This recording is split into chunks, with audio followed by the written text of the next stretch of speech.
ušu mi začula se buka. Reče zeko lisici, krenimo po vuka.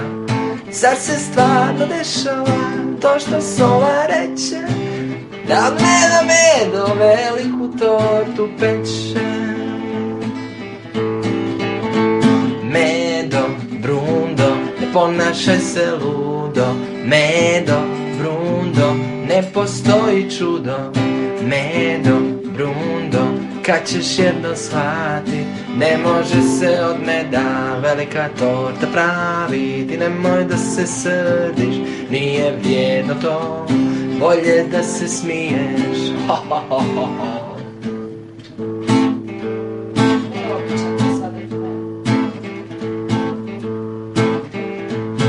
Medo, Brundo, ljutit je i sve kršilo mi. Bježe se životinje da i njih ne slomi. Urla viče udara, glava mu se puši. Taman da ju završi, a torta mu se sruši.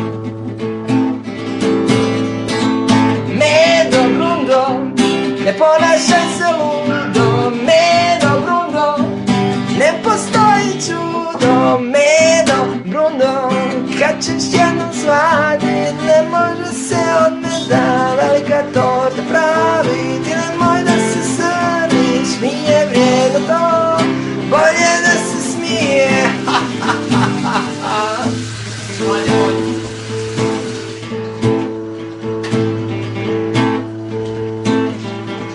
Sjedi Medo na kamen i počne da plače.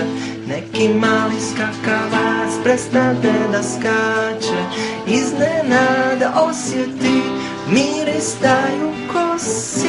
Slatku tortu medenu Djeda Mraz.